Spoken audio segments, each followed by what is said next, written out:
marzo de 1939, cuando Zaragoza comenzaba a despertar de la pesadilla que había sido la guerra, un médico del hospital provincial encontró algo extraño en el expediente de una paciente que acababa de fallecer. La mujer, de apenas 42 años, había sido diagnosticada con un cáncer terminal 15 meses atrás. Los doctores le habían dado 3 meses de vida, quizás 4 si tenía suerte.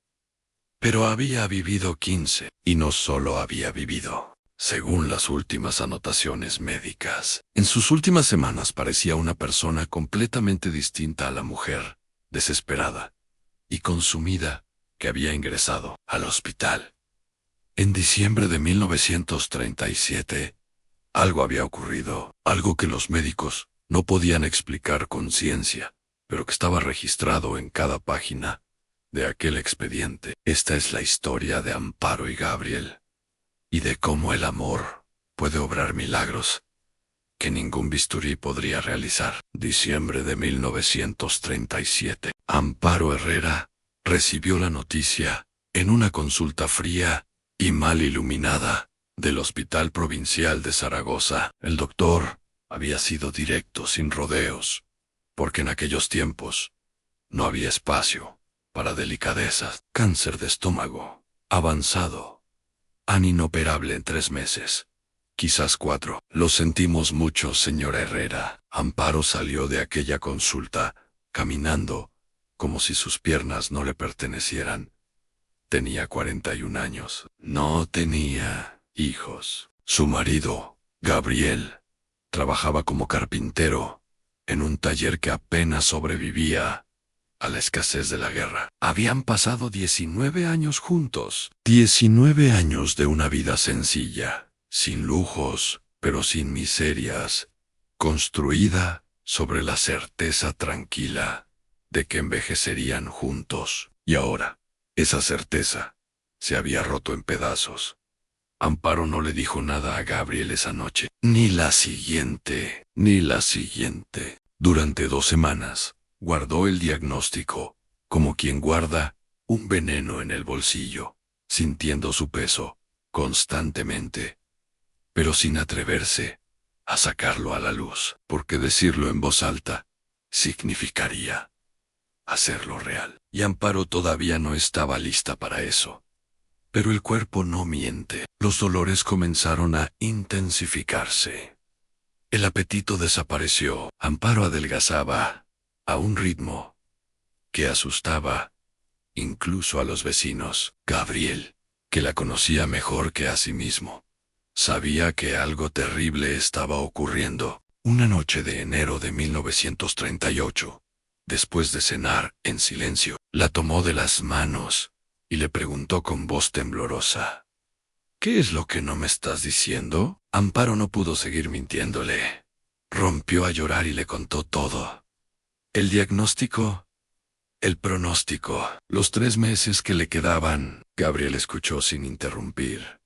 Cuando ella terminó, él simplemente la abrazó, y en ese abrazo, Amparo sintió algo que no había sentido desde que salió de la consulta del doctor, que no estaba sola. Gabriel era un hombre de pocas palabras. No sabía consolar con discursos, no sabía prometer que todo estaría bien, cuando sabía que no lo estaría, pero sabía hacer otras cosas. Al día siguiente, comenzó a construir algo en el pequeño patio trasero de su casa. Amparo, desde la ventana de la cocina, lo veía trabajar con tablones de madera que conseguía de donde podía, clavando, lixando, pintando. Le preguntó qué estaba haciendo. Gabriel respondió sin levantar la vista: ya lo verás.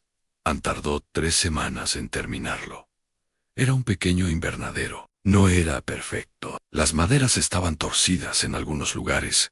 El techo de vidrio reciclado tenía grietas, pero era funcional. Y dentro, Gabriel había plantado semillas de tomates, de lechugas, de flores que había conseguido intercambiando favores con vecinos. Le dijo a Amparo: vas a cuidar esto conmigo. Todos los días vamos a venir aquí Vamos a regar.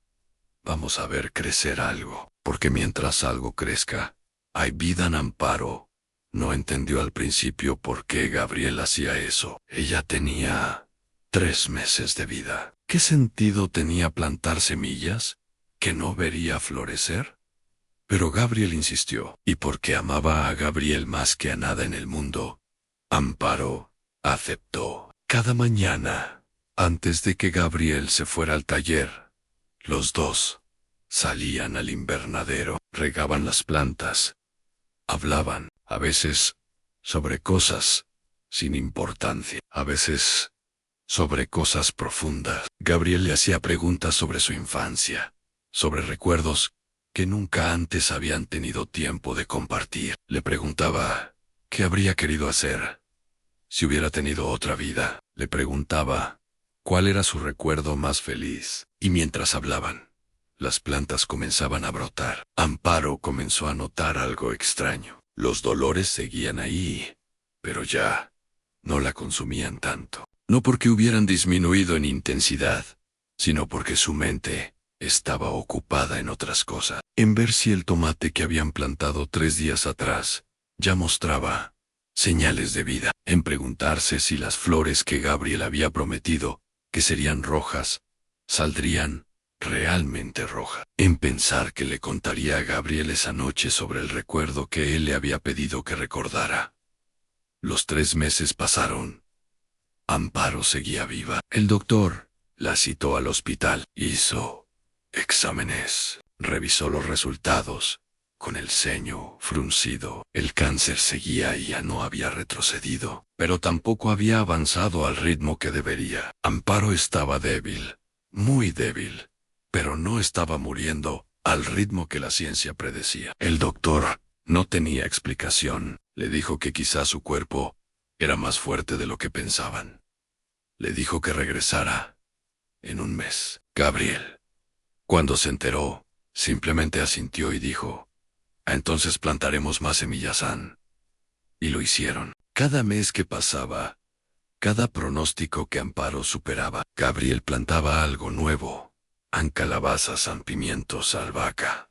El invernadero se convirtió en un pequeño universo que latía con vida propia. Amparo pasaba horas ahí, incluso cuando Gabriel estaba en el taller.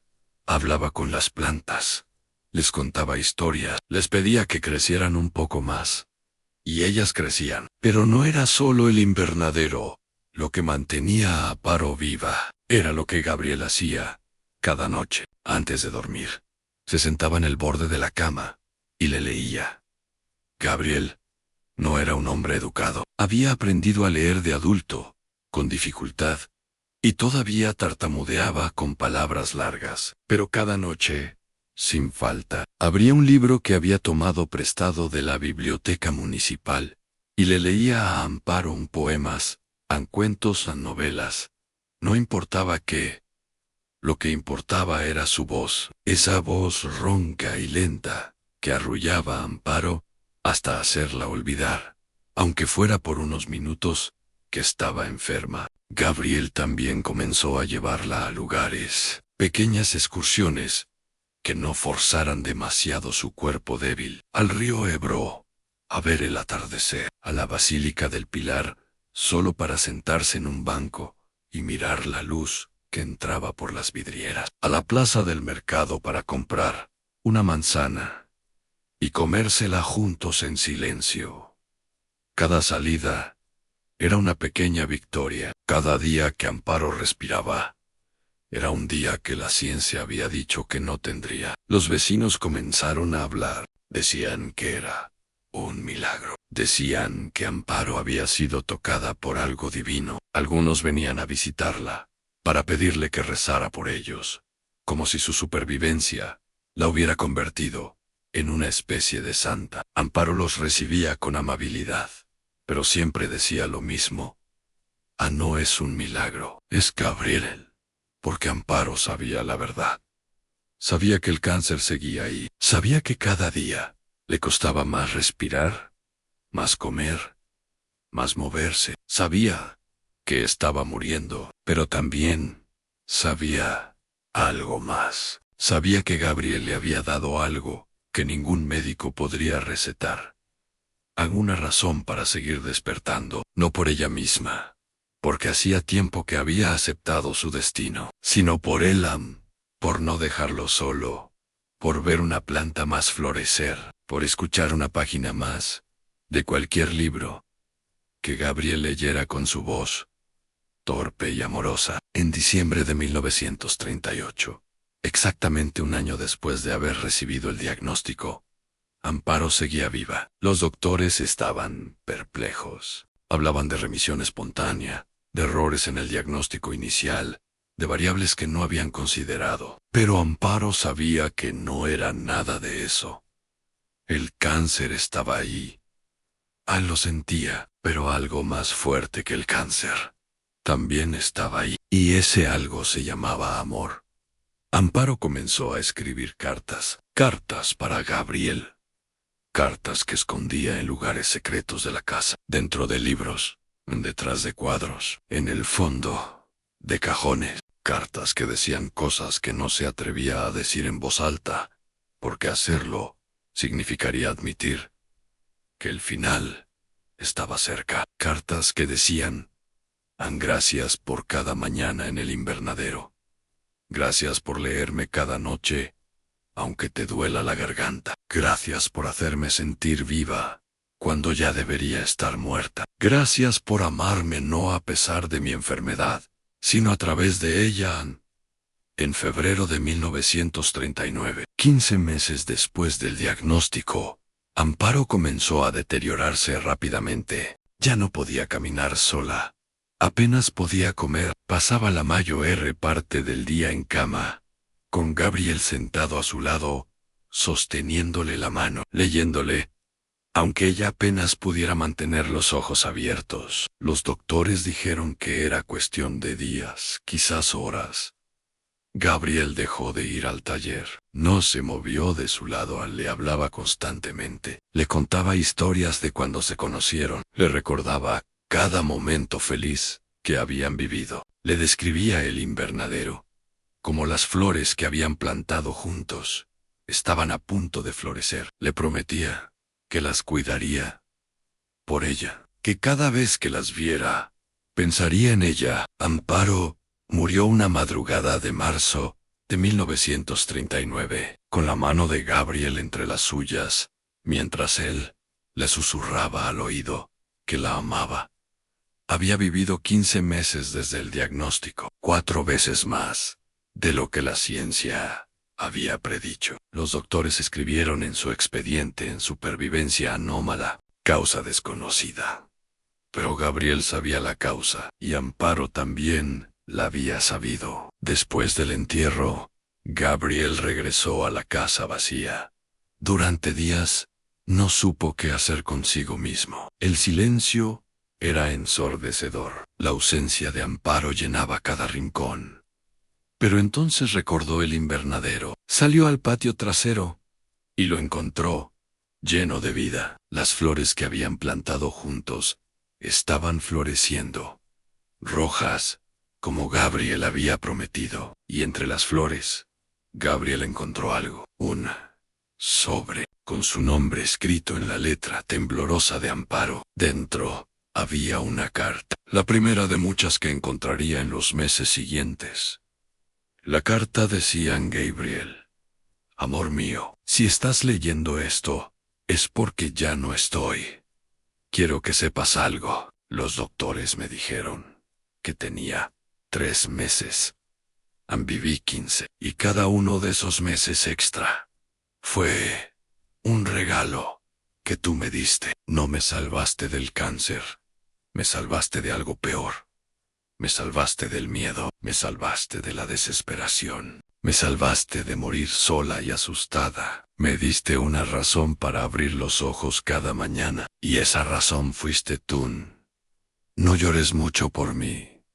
Llora un poco, porque sé que lo necesitas, pero no mucho, porque yo fui feliz. Fui más feliz en estos 15 meses contigo que en cualquier otro momento de mi vida. Cuida las flores, y cada vez que las veas, recuerda que el amor no puede curar enfermedades, pero puede curar almas. Y la mía, gracias a ti, murió completamente sana. Gabriel lloró durante horas sosteniendo esa carta, pero cuando dejó de llorar, salió al invernadero y regó las plantas, como había prometido. Y lo hizo cada día, durante el resto de su vida. Esta historia nos enseña que el amor no es siempre un final feliz. A veces es simplemente hacer que un final inevitable sea un poco menos doloroso. Si esta historia te ha tocado el corazón, déjanos en los comentarios qué habrías hecho tú en el lugar de Gabriel. ¿Cómo habrías acompañado a alguien que amas en sus últimos meses? Suscríbete para seguir descubriendo historias de amor que desafiaron lo imposible. Dale like si crees que el amor puede obrar milagros, aunque no sean los milagros que esperábamos. Gabriel vivió hasta 1967. Nunca se volvió a casar. Nunca abandonó la casa donde había vivido con Amparo. El invernadero que construyó en 1938 siguió floreciendo cada año, hasta que Gabriel fue demasiado viejo para cuidarlo. Cuando murió, los vecinos encontraron todas las cartas que Amparo le había escondido.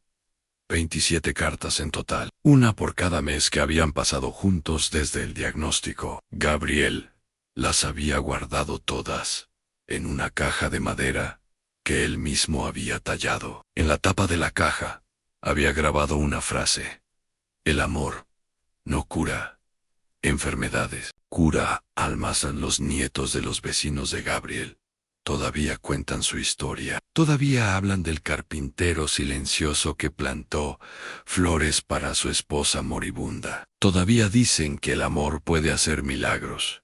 Y tienen razón, porque el milagro no fue que Amparo viviera 15 meses en lugar de 3. El milagro fue que en esos 15 meses, 2 personas enfrentaron la muerte juntas y convirtieron el final en algo hermoso. Ese es el tipo de milagro que ningún doctor puede recetar. Ese es el tipo de milagro que solo el amor puede obrar. La casa donde vivieron Amparo y Gabriel fue demolida en los años 80, pero el lugar donde estuvo el invernadero todavía existe. Ahora es un pequeño jardín público y cada primavera flores rojas florecen ahí. Nadie sabe quién las plantan, pero florecen año tras año, como un recordatorio de que el amor, cuando es verdadero, nunca muere del todo. Deja semillas, y esas semillas siempre encuentran la forma de florecer.